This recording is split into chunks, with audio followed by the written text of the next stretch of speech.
So I thought I would start by just sort of framing this talk in the context of a typical pre-travel consultation that we would do in the Travel and Geographic Medicine Clinic at Children's.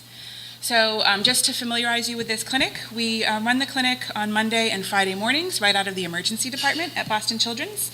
It is a clinic that is obviously one for children who are going to be traveling abroad, but we additionally offer the service for full families. So we take care of and provide immunizations and medications and travel advice for people of all ages. Grandparents come into clinic with families when they're traveling.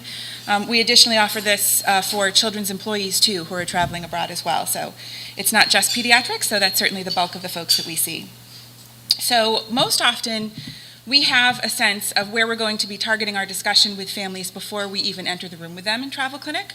We get a little bit of background when the families make the appointment about what their travel plans are going to be, what their general destinations are, what their approximate trip duration will be, and approximately when they'll be leaving, because as you'll see, all of those details are very important when you're considering which different immunizations you might recommend or which different prophylactic medications you might discuss. So we tend to have a sense of all of that information before we even see the families, and that then gives us context to really frame how we'll move forward with that visit. And I like to frame the visit in terms of talking about some very general precautions and safety recommendations for families before we even get into any of the specific either medications or immunizations that we would recommend.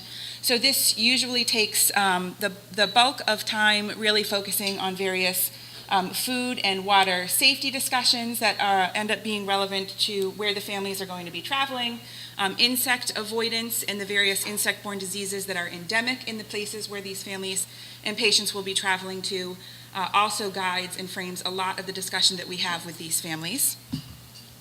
And then with their destination in mind, we move on to some more specific discussions, itinerary-specific discussions about which infections are endemic in the area that they're traveling to and whether any of those are vaccine preventable. And if they are indeed vaccine preventable infections, then we would walk through the available vaccines, consent the families for the vaccines that are appropriate, and also would walk through various prophylactic medication discussions with the families at that point in time.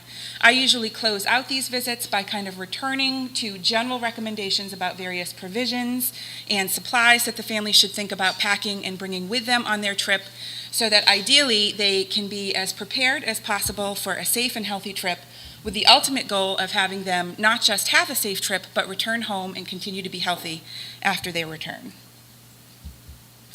So I thought I would frame this too in the context of a very typical travel medicine family that we would see in any given travel clinic.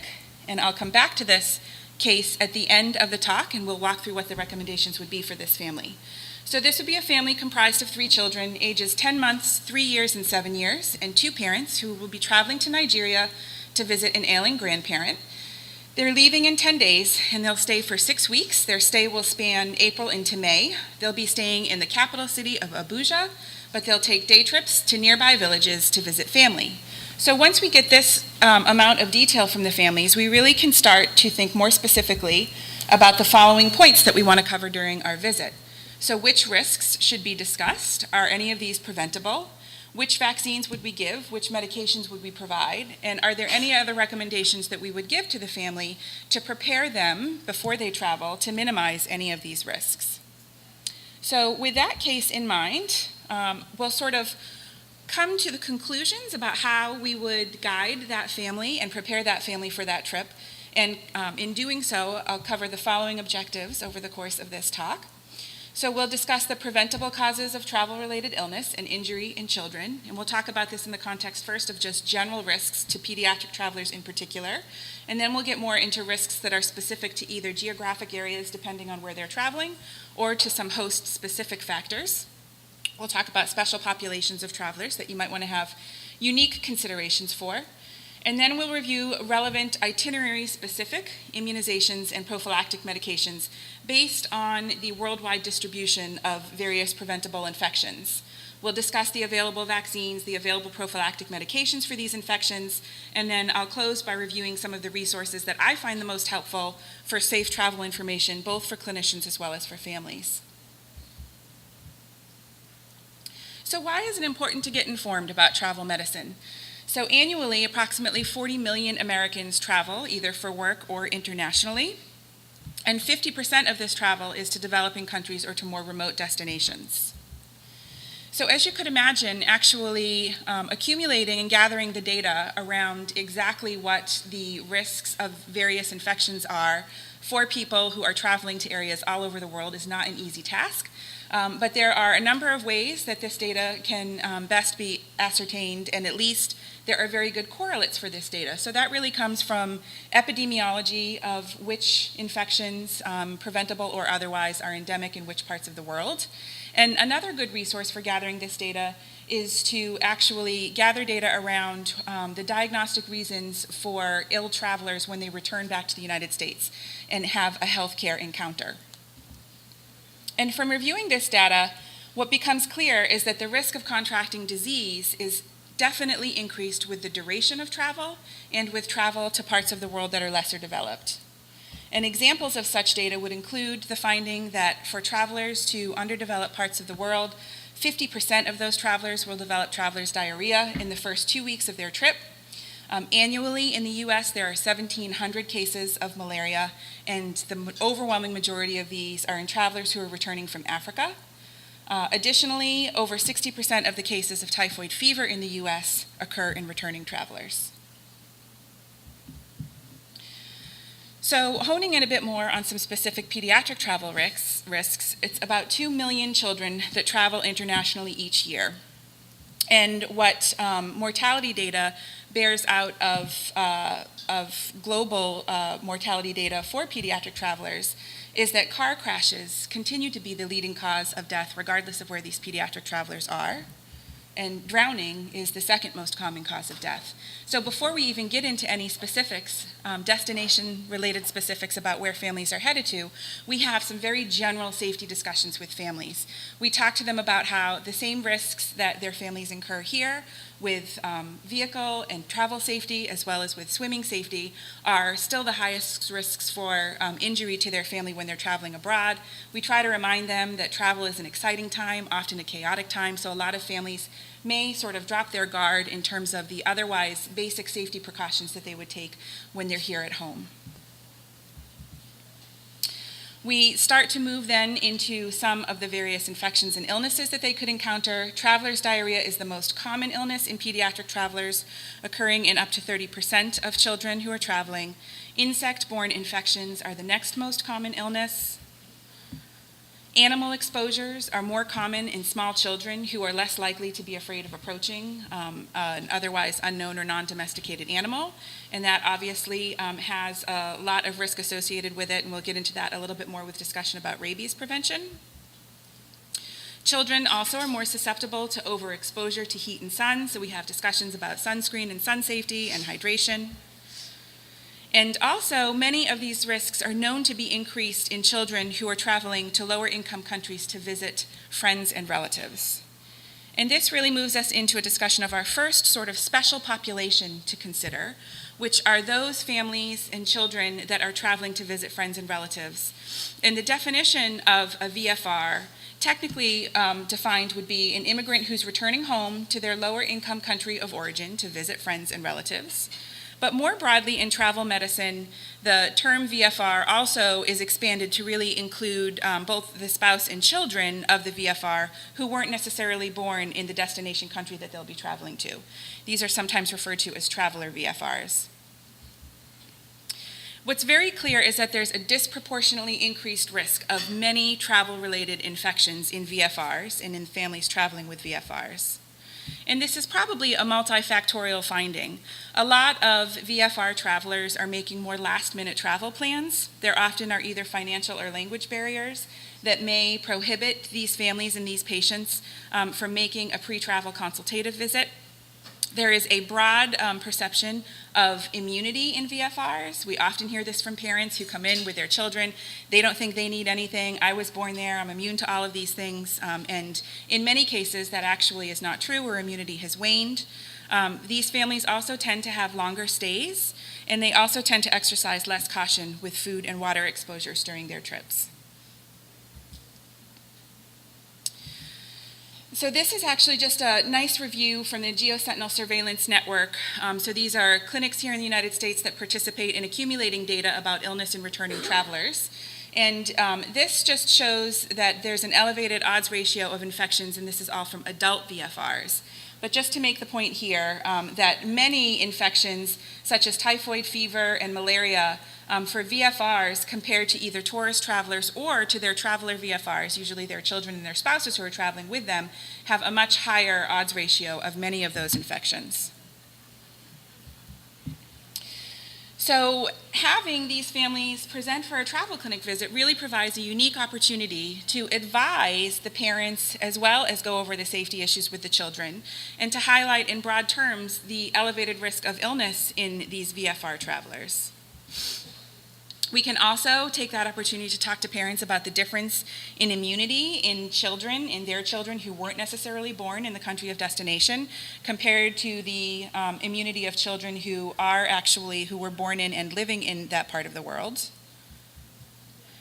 And we can use that visit as an opportunity to really dispel some of the myths about immunity in VFRs who are returning to their home country. And this really is a chance to go over the importance and safety advice to parents for their own health, and to additionally offer those parents immunizations and prophylactic medications that they probably wouldn't have considered otherwise. So some other special populations that it's worth giving a little bit of extra time thinking about when you're talking with them about their itineraries and what kind of activities they'll be encountering during their trip. One would be adventure travelers. So this is particularly important for the older teenagers and a lot of college students who are booking these very exciting sounding trips to various parts of the world, sometimes with groups that they know who are traveling together from the US abroad. Sometimes they're meeting up with a group over there that will be doing these adventure tours. But a lot of this travel can also incur a lot of enhanced exposures that you just want to try and get as much information about as possible to be able to give really directed advice to these travelers about safety issues. So some of these exposures with adventure trips include various insect and animal exposures. A lot of this is activity-based if they're planning on doing extensive biking tours or kayaking tours, various climbing adventures.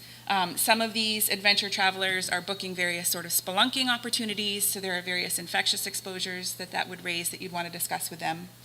Additionally, a lot of these trips would take travelers into parts of the world that are at an increased distance from medical care. So you would want to talk to them about various sort of emergency responses and which kind of illnesses really warrant them moving themselves closer towards medical care and maybe having to alert others in their trip that they're needing a little bit of extra care. Often this also would require some extra provisions for them to think about, to pack for their trip. Study abroad travelers are another unique population. So a lot of college students come in and they're headed to different parts of the world for a semester, sometimes longer. And in this case, it's been very helpful to inquire with them what they're actually going to be studying. So some of them already have relatively defined research interests, or they may be going with a medical mission through a school trip. So some of these exposures may include various medical care exposures that you'd want to give them additional advice around. You'd want to inquire about any specific research interests or activities that they'll be undertaking. They may be going to work with a research mentor, doing research on a various insect population or an animal population or a veterinary care type of experience. So you can really tailor a lot of your recommendations towards those different exposures as long as you think to inquire about them, which can be very enlightening. Hikers would be another special population to think about. This gives you the chance to review the symptoms of altitude sickness and how to avoid altitude sickness, and either to discuss whether or not it makes sense to consider prescribing acetazolamide for their trip. And additionally, travelers with chronic medical conditions represent another unique population. It's important to discuss with families and patients with chronic medical conditions that they're traveling with adequate medication supplies, given the chances of inavailability of a lot of these supplies depending on where they'll be. And depending on the severity of the chronic medical condition, you may even want to have discussions with those travelers about consideration of extra travel insurance as well. So we'll move now into some of the more specific illnesses that can affect pediatric travelers. So this is another nice review from the GeoSentinel Surveillance Network, but really aimed at diagnoses in ill pediatric returning travelers. So this was a review of over 1,600 cases of pediatric patients presenting for care after they developed symptoms of an illness after recent return from travel.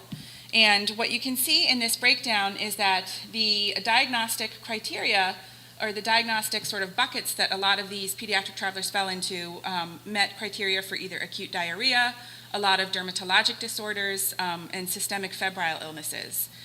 What you can see in terms of the severity of these presenting symptoms is that far and away, in terms of those that required hospitalization, the overwhelming majority were presenting with a systemic febrile illness, the majority of which were attributed to malaria, dengue fever, and enteric or typhoid fever. And then digging into this review a little bit more about some of these specific pathogens that were implicated in these diagnoses. For acute diarrhea, the most common diagnosed causes were Campylobacter and Salmonella species. The most common protozoal and parasitic cause for acute diarrhea was Giardia species. Not surprisingly, the overwhelming majority of those presenting for care for malaria were infected with Plasmodium falciparum, and with the overwhelming majority of those patients returning from travel to sub-Saharan Africa. Those presenting with enteric fever, not surprisingly, about 2/3 of those had Salmonella typhi, with about another quarter having Salmonella paratyphi. And then in the non-diarrheal GI disorder category, there was a bit of a smattering of various pathogens that were implicated, but with those being most commonly implicated, including Schistosoma mansonii, Strongyloides, and hepatitis A. So the predominant diagnostic sort of buckets really vary by region of travel in terms of where these pediatric patients were returning from. You can see that pediatric patients returning from the Middle East and North Africa predominantly were presenting with diarrheal disorders, whereas those returning from sub-Saharan Africa predominantly were presenting with systemic febrile illnesses, again, many of which were accounted for by malarial diagnoses.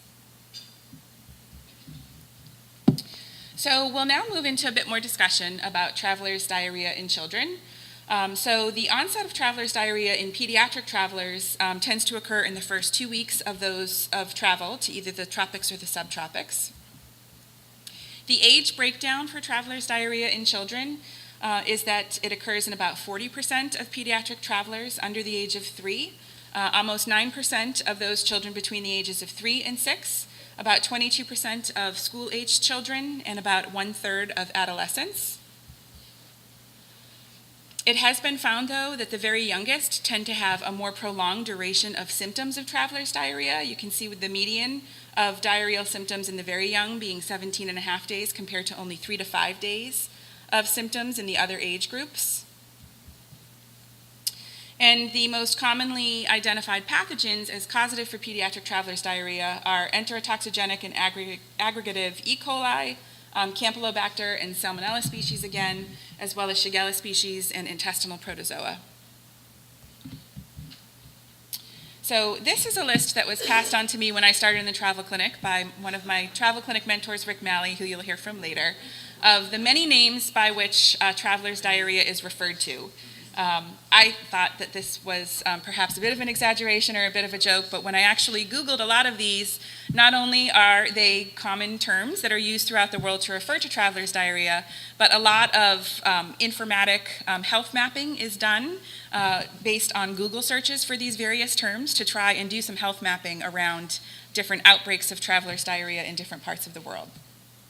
And some of your VFR travelers may be more familiar with this terminology for travelers' diarrhea than just simply calling it travelers' diarrhea. So we try and talk, given how common it is, we do try and give some advice to families who are traveling with their children about how to manage travelers' diarrhea. And we try to emphasize that the overwhelming majority of diarrheal illnesses in pediatric travelers are self-limited infections that resolve on their own without any intensive medical intervention. but that hydration is absolutely key. And repletion of electrolyte loss with oral rehydration solution is also very critical to timely recovery from these infections, and that it's most effective when it's started early. So we can talk to families about where it is that they're going to be traveling to. Do they know if such solutions are likely to be available there? If they're not, they can even purchase sort of packets of similar solutions here and bring them with them prior to their travel. We make very general recommendations about various medications that are available over the counter, with the overwhelming recommendation to avoid them. And this would be to avoid bismuth compounds, particularly in children with traveler's diarrhea, as well as anti-motility medications. We also discuss with them that antibiotics are generally not recommended unless either bloody diarrhea or fever and diarrhea have developed. And we will often, with our older patients and adult patients, actually offer a prophylactic antibiotic script for them to bring with them in the event that they were to develop bloody diarrhea or fever with diarrhea, but always with the important caveat that if you've developed those symptoms and you take the first dose of that antibiotic, you also need to be seeking medical care within a reasonable time frame, so ideally within the day that you take that first dose. And going over the management of traveler's diarrhea with our patients in travel clinic also is a nice segue into reviewing with them basic food and water safety precautions. So there are a lot of very helpful graphics available out there from very well-respected sources about how to walk through with families what should be considered safe and not safe food and water choices in their travels. This is one such graphic that's downloadable from the CDC website.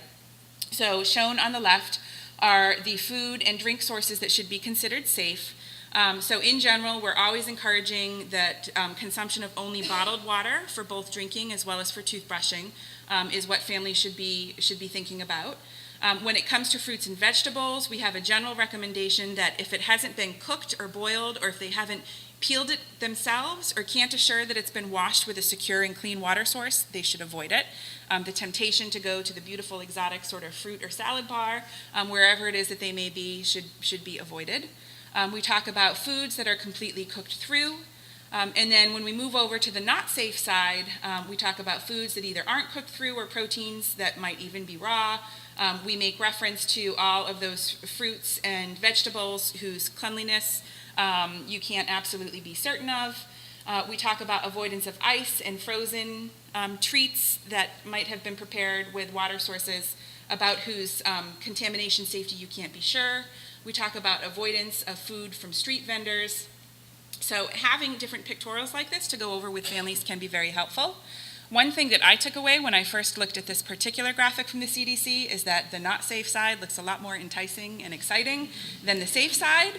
And I think the CDC might have gotten some of this feedback from others who use this graphic. So this is actually a very similar version of all of the same advice.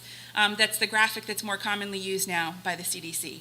So this covers everything that we just talked about, just more in a list format. We have a very general saying that's easy for us and for families to remember in the travel clinic, which is cook it, boil it, peel it, or forget it. So that's kind of an easy, kind of one-line piece of advice that you can sort of sum up all of your food and water advice for your traveling families. So for those families who may be traveling, or for those patients who may be traveling to parts of the world, this would particularly pertain to adventure travelers, where a large supply of bottled water, for example, may not be securable or easy to travel with or easy to fit in a backpack. People often want to know about different water disinfection techniques. So still far and away the most assured way to decontaminate and disinfect water is to heat it, and this would call for boiling it for at least 1 minute. There are many filtration advices which are available at various camping and outdoor supply stores, but these can be expensive, they can be bulky to travel with. There are also many various chemical tablets of either halogen, such as iodine or chlorine dioxide tablets that can be very effective as well. So reviewing those with your patients can really sort of set them up for what they need to be prepared for to have with them on their travel. And once we've had a long discussion about which things should be considered safe or not safe in terms of food and water safety, we tend to move on to discussion of insect precautions. So I really like this graphic because I think it's just kind of an interesting way to think about the world's deadliest animals. So when you think about the number of people killed by animals each year, the perpetrators of those deaths by and far among the animal kingdom are the mosquitoes. And this probably even is an underestimation. So this graphic is a little bit small, but this is really just a nice, not comprehensive, but nice summary of the mosquito-borne diseases. You can see down here that malaria alone causes approximately 1 million estimated annual deaths. So this, I think, is definitely an underestimate. And this is another just nice, more colorful graphic that can be helpful for talking about various mosquito-borne diseases with your patients from the NIH. And a lot of these you don't even have to travel very far for, but a lot of these we can sort of go over this with families. It gives kind of a nice pictorial of various mosquito-borne infections that may be endemic to parts of the world that they're traveling to. So we spend a fair amount of time talking about mosquito bite prevention with our patients in travel clinic. We start with some very general recommendations about doing their best to have any exposed skin covered by loose, light clothing during times of heavy mosquito burden. We talk about bed nets that have been permethrin soaked for them to actually prepare and bring with them on their trip if they can't be assured of their overnight accommodations or their sleeping accommodations. So if they can't be certain that where they're staying is going to have screens, for example, with good integrity or air conditioning, or allow them to sleep in a mosquito-free environment, we recommend that permethrin soaked bed nets be brought with them. And then we spend a fair amount of time to just giving some basic do and don't recommendations around insect repellents. So some of the things we talk to families about is to plan to buy their insect repellent before their trip, make sure they have enough for the duration of their trip and take it with them, to apply insect repellent at least every 4 hours while they're exposed, to apply it on top of sunscreen, and to generally avoid sunscreen and repellent combination products. One of the reasons for this is because to actually apply sunscreen as often as you need to for the sunscreen to be effective, you'd be applying more repellent than what is actually considered safe. Some basic don'ts that we cover are to avoid applying insect repellents to infants less than 2 months of age. If families have to travel with infants this small, we recommend instead covering any of their exposed skin with clothing or cover any carriers or strollers with netting. We recommend avoiding applying insect repellent directly to the face. Instead, it should be sprayed on the hands and then applied by rubbing it onto the face, avoiding applying insect repellents near the eyes or the mouth, and to also avoid applying it to the hands of infants or toddlers. This table walks through a nice AAP review of recommended insect repellents for children. Certainly applies to families and people of all age, though. And what we talk about most commonly, just because the abundance of safety and efficacy data around various insect repellents really is in those insect repellents that use DEET. So we recommend for our older travelers to use up to 25 to 30% DEET. Going above 30% DEET really doesn't get you any more bang for your buck. And then the safety data around those higher concentrations of DEET is not as clear as it is for things below 30% as well. A lot of families inquire, though, about non-chemical options, such as essential oils and citronella and eucalyptus and soybean. What we tend to tell families is that while there isn't nearly as much efficacy data around a lot of these products as there is for DEET-containing products, there is at least some mounting evidence that a lot of these are probably non-inferior to certain percentages of DEET. So having this information available for families can be helpful for them thinking about what they want to be packing and looking for to prepare for their trips. We then move on to discussions about animal avoidance. And this really gets at thinking about high areas of the world for contact with rabid animals. Far and away, the animals that are most implicated in human cases of rabies worldwide would be wild dogs or non-domesticated dogs. And it's very well established that rabies is more common in children than adults, and particularly children under the age of 8 or 9 who may not have the wherewithal to avoid strange animals or animals in the street that otherwise may not seem dangerous to them. So we talk with families traveling with children at that age about the importance of avoiding petting strange animals, but also the importance of making an adult aware immediately if bitten by an animal, and to seek medical care immediately if an animal bite occurs.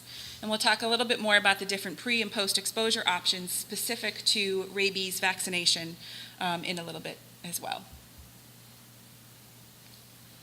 So once we've had a chance to cover some sort of general safety recommendations and food and water safety advice and insect avoidance advice with families, we start to move into their specific itinerary and start thinking with them about their destination, about the geographic distribution of various preventable infections. Are these things that are endemic in the area that they're traveling to? If so, are vaccines or prophylactic medications available to prevent these infections? And with that, I thought I would just start by introducing some very broad basics about the different vaccines that we are considering and administering most often in the travel clinic. So if we break down those vaccines by type of vaccine, we have the killed virus vaccines. Some of the most common that we're using in this family of vaccines in the travel clinic would include the Japanese encephalitis vaccine, the rabies vaccine, and the hepatitis A vaccine. Bacterial polysaccharide-based vaccines include the typhoid VI vaccine, so that's the one that's given as a shot, as well as meningococcal conjugate vaccines.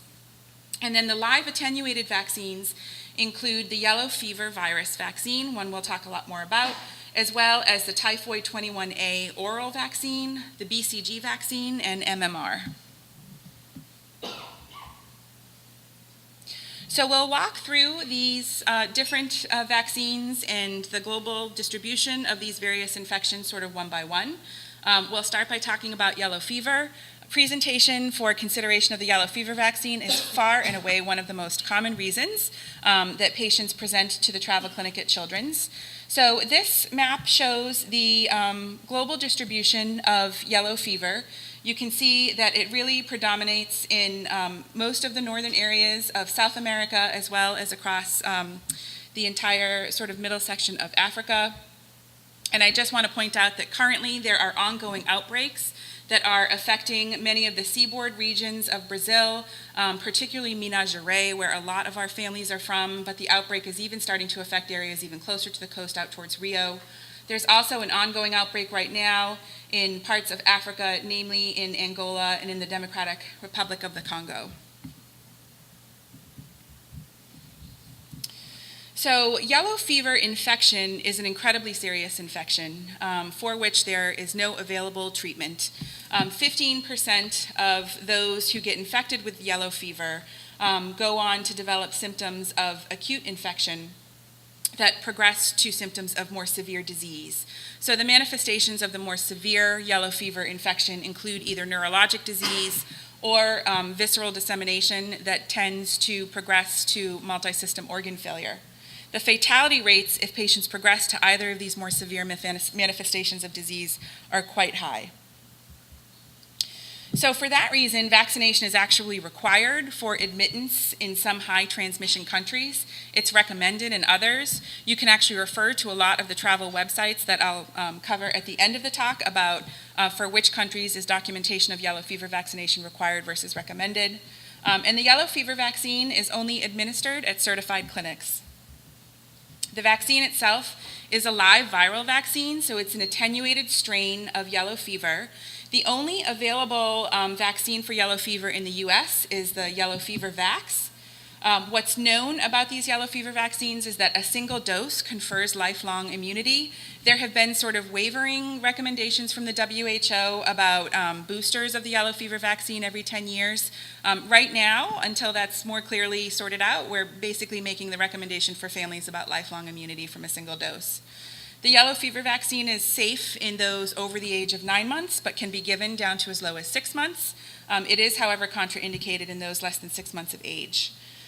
There is an increased rate of vaccine-associated adverse events in those at the extremes of age, so it would be very unlikely that we would feel comfortable giving the yellow fever vaccine to those who come to clinic who are older than 60 years of age. And some of these Vaccine-associated adverse events actually include manifestations of yellow fever infection itself. So on the rate of about 1 to 150 to 1 to 250,000 vaccinees, these reactions can include what's called yellow fever-associated neurotropic disease or yellow fever-associated viscerotropic disease. That would occur more in the order of like in the week to 2 weeks following vaccination. There's also a more immediate hypersensitivity type of reaction that's more common in those that are egg allergic based on how the vaccine is made. And for that reason, we watch all of those who've had the yellow fever vaccine for at least 15 minutes in clinic. So given the severity of some of these reactions, this is one of the vaccines that it's very important to obtain verbal consent for from families and to really have a very good sense of any underlying medical conditions for those who you're considering vaccinating. I just want to take a minute, because it's so timely, to also talk about an impending issue that we're really struggling and working hard to be able to address in Travel Clinic at Children's right now, and that is a likely yellow fever vaccine shortage. So Sanofi Pasteur is the maker of the yellow fever vax, and Sanofi is actually transitioning the plant, the manufacture site for yellow fever vax, and during this time of transition, there is very likely going to be a yellow fever vax shortage. Sanofi also makes Stamaril. So Stamaril is another yellow fever vaccine made from the same vaccine strain, the 17D strain, as yellow fever vax. Stamaril is licensed in over 70 countries worldwide. It is the go-to yellow fever vaccine in many other parts of the world. It's been in use since 1986, and it has a long-standing and well-established similar safety and efficacy profile as yellow fever vax. So with the knowledge of this impending yellow fever vax shortage, the FDA approved an expanded access IND for Stamaril during the shortage. But what's important to note is that with Sanofi and the FDA, they actually selected various travel clinic sites to participate in the expanded access IND. And this is important because currently there are 4,000 certified yellow fever vax administration clinics. But with the Stamaril expanded access IND, this is going to cut down to only 250 identified sites. So the Boston Children's Travel Clinic has been identified as a Stamaril participation site, and soon the list of other local sites will be available. But if you have patients for whom you're considering the yellow fever vaccine, just take this into consideration. If you're talking to either our travel clinic or other travel clinic about that, just make sure that you're going to be able to assure yellow fever vaccine availability for those families. So typhoid fever is another very common travel infection. This map here shows the global distribution of typhoid fever, with the gray areas being the areas where typhoid fever transmission is the highest. So you can see that's really across almost all parts of Asia. And this is just a graph to remind us that the distribution of typhoid fever infection suggests that children, and particularly at the extreme youngest of age, are disproportionately affected by typhoid fever. So there are two typhoid fever vaccines available. One is the VI polysaccharide vaccine, which is just the purified polysaccharide VI capsule of Salmonella typhi. So this is given as a single IM dose. The other is the TY21A vaccine. This is an enteric-coated capsule live attenuated Salmonella typhi. This is given as 4 oral doses that need to be taken every other day, with the recommendation that the series be completed at least a week prior to travel to really impart appropriate immunogenicity. The VI polysaccharide vaccine is recommended for those greater than 2 years of age. We don't have any typhoid vaccines that are safe to give in those under the age of 2. TY21A is recommended for those greater than 6 years of age, but most important for the oral typhoid vaccine is to assure that the patient can swallow pills, because it's rendered ineffective if it's crushed or chewed. The vaccines have very similar efficacy. Neither one of them are perfect. They offer about 60 to 80% efficacy. And the duration of immunity from the VI polysaccharide is said to be 2 years, though it probably is closer to 3 years. And the oral typhoid vaccine is thought to have immunity that lasts about 5 years. And then very importantly, because this is a live bacterial vaccine, the oral vaccine would be contraindicated in patients on antibiotics for any reason. So next we'll talk a little bit about meningococcal meningitis. And to do so, I'll really highlight framing this for discussion about the meningitis belt. So the meningitis belt is shown here with the areas with highest meningococcal transmission across this part of Africa. In the meningitis belt, it's really serogroup A that predominates, though these other serotypes certainly have been identified to cause disease there. Transmission of Neisseria meningococcal disease is highest during the dry season, so December through June, and the risk of transmission and disease is highest in the very young. So I'm sure everyone in this room is familiar with the available meningococcal conjugate vaccines.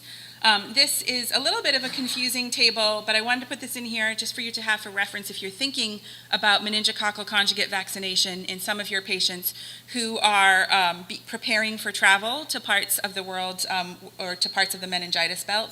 And this is just to make the point that most often we're considering a single dose of the meningococcal conjugate vaccine. We usually have Menactra, but Menveo would also be appropriate. For those who are traveling to areas in the meningitis belt. This would also apply importantly for those who would be participating in either the Hajj or the Umrah pilgrimage to Mecca. Actually, I think it's a requirement now for entry to part of those pilgrimages as well. So if you're considering this vaccine, there's actually a recommendation that you could give a dose of the meningococcal conjugate vaccine as often as every 5 years if patients are going to continue to have travel to parts of the world at high risk of transmission. It's a little confusing here, making the point that in those who are very young, under the age of 2, you could actually give 2 doses 3 months apart of one of the meningococcal conjugate vaccines. I will tell you it's very rare that you have this kind of timely opportunity to actually prepare for a dose once and then a dose 3 months later before they're going to be traveling, but those are the recommendations. And I would say in this age range, better to get 1 dose on board than none if you can't complete the 2 doses. So then moving on to the Japanese encephalitis virus. So this is a virus that's also transmitted by mosquitoes, and transmission really is endemic throughout all parts of Asia. This is a flavivirus that's closely related to some viruses that we know better here at home, such as West Nile virus and the St. Louis encephalitis virus. Transmission of JE is highest in rural agricultural areas, and it's particularly highest in areas of rice farming or parts of Asia that are associated with flood irrigation. Epidemiologic data would suggest that there is a degree of natural immunity that develops in people who live in parts of the world of high JE transmission. And this really is indicated by the fact that in those parts of the world, for residents, JE virus occurs most commonly in young children. However, in travelers without any degree of natural immunity on board, children and adults are similarly affected by JE virus. So the clinical manifestations of JE virus, symptoms tend to manifest in less than 1% of those infected, but for those who do develop symptoms, it's an acute encephalitis with a very high fatality rate, and serious neurologic sequelae persist still in up to 30 to 50% of those who survive JE virus infection. So there is a very good JE vaccine for children that we give often in clinic called Ixaro. It's a 2-dose series, and it's very important that you're able to complete the 2 doses to be able to assure maximum efficacy and immunogenicity of the vaccine. The ACIP recommendations for JE vaccination are for those who are going to be spending more than a month in areas where JE is endemic. Though we often are considering vaccination for shorter term travelers if they're going to be traveling to the highest risk areas, or if there's an ongoing JE outbreak in the area where patients would be traveling to. It's recommended that the 2nd dose of the JE virus be completed at least 1 week before travel. This is generally a very well-tolerated vaccine, with approximately 10% of vaccinees reporting a short-lived influenza-like illness. And then we'll talk a bit about the different risk levels for coming into contact with an animal with rabies. So according to this map, you can see the highest risk really exists in almost all parts of Africa, and as well as in most parts of the Middle East and Asia. There are 2 rabies vaccines that are available for pre-exposure prophylaxis. The one that we use in the travel clinic is the human diploid cell vaccine, or Imivax. And importantly, this is a vaccine that really requires 3 full doses be on board for assured immunogenicity as pre-exposure prophylaxis. So the doses would be given at day 0, another one a week later, and then the third dose given 2 to 3 weeks following the second dose. So the recommendation to do the rabies pre-exposure vaccination series is really based on discussion with the family. It's based on thinking about what part of the world they're headed to, what is the likelihood of exposure, and that really gets at how long they're likely to be in that part of the world. We also talk with them about the availability of nearby medical care. If you have patients who travel who have not had the pre-exposure series and they were to be in a part of the world and actually get bit by an animal where rabies would be of concern, they need to present for immediate medical care regardless of whether or not they completed the pre-exposure series, so that's very important to discuss with families. But if they haven't had the pre-exposure series, they also need to be somewhere where they know they can have rabies immune globulin available to them. So if they haven't had the pre-exposure series, if they have had the pre-exposure series, they would not have the requirement for the rabies immune globulin. They still would need immediate medical care and would get 2 additional doses of the vaccine. If they've not had the pre-exposure series and encounter an animal bite, they would need the rabies immune globulin as well as many additional doses of the vaccine. So it's just important to have this discussion with families. If they're going to be in a part of the world for a very long time where rabies is known to exist in non-domesticated dogs in particular, and they're far away from a place where they can be sure that they would have access to rabies immune globulin, we make a very strong recommendation for completion of the pre-exposure series, particularly for small children who are at highest risk. And then just a few other pre-travel vaccine considerations that we go through. One would be to think about a patient's MMR status. So for those patients who are not yet 12 months of age and have not yet had an MMR vaccine, we would give the first dose of MMR if they're greater than 6 months of age and if they're traveling to a part of the world where measles is known to have ongoing transmission. It's important, though, that if they get this first dose of MMR under the age of 12 months, that dose does not count towards the 2-dose series that they ultimately need to be protected for life. We also are often thinking about giving the second dose of the MMR for those who've already had the first dose as part of their regular immunization series, as long as it's been at least 28 days since that first dose was given. And even if this second dose is given early, as long as it's 28 days from the first dose and both doses were given after the age of 12 months, they would have completed the required 2-dose series. MMR can be given at the same time, but at different sites as the yellow fever vaccine. Again, these are 2 live viral vaccines. But if they're not given at the same time, it's important to remember that 28 days have to separate the live viral vaccines. So this is important if you're thinking about a patient who would otherwise be ready for either the MMR or Varivax vaccine as part of their routine immunization schedule, but the family is planning a trip to somewhere that's going to require yellow fever vaccination. You may just want to take a second to think about whether or not yellow fever vaccination needs to be given in the next 28 days, because if so, we would do both of the immunizations at the same time right in the travel clinic. Hepatitis A is another vaccine that we're often considering in those who haven't already had the series as part of their routine immunizations. So now this most often is something that we start for parents of traveling pediatric patients. We think that it's reasonable to give this really to any traveler to an area of high risk, which is essentially globally. There is a recommendation to consider immune globulin for infants who are too young for the hepatitis A vaccine, but I will tell you that this is really not something I think we've ever done in travel clinic, but certainly should be something that you would think about if a traveler that young is headed to an area with a known ongoing outbreak of hepatitis A. And finally, particularly again for our older patients or parents or other family members who are traveling with children, we always review their tetanus status. And as most of you know, we would recommend a tetanus booster for every 5 years for anyone traveling to an area of high risk, or otherwise every 10 years in general. And then we'll just cover a little bit about the global distribution of malaria in terms of how that plays out when recommending malaria prophylaxis.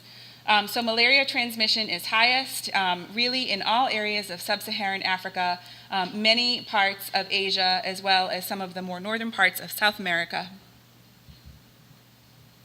And what we really end up going to for malaria prophylaxis recommendations from travel clinic comes down to one of these two drugs. There certainly are others, and if there's a contraindication to either of these drugs, there are others that could be considered. But these are the two that we most often are thinking about, largely because they are appropriate prophylaxis for all species of Plasmodium, and additionally because there is very well-established pediatric dosing for these two medications in particular. So one is atovaquone proguanil, also called Malarone. This is a medication that's given daily. So this needs to start just in a relatively short term, only 1 to 2 days before travel, be taken every day while the family's traveling, and then be taken daily for 1 week after they return. The other is mefloquine or Lariam. The nice thing about this is that it only needs to be taken once weekly. So this ends up being a preferred option for families who are going to be traveling and away for a long time in a malaria endemic area. It needs to start a little earlier, at least 1, if not 2 weeks before the trip, taken on the same day of the week throughout the entire duration of their trip, and then still for 4 weeks after they return. Malarone has relatively few contraindications in terms of who would be appropriate for prescribing it to.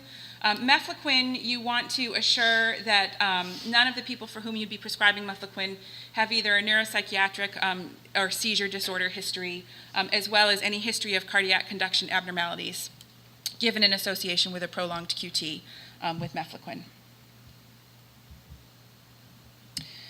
So having covered all those different vaccines, medications that we would think about, we can revisit the travel family, the hypothetical travel family that we introduced at the beginning of the talk.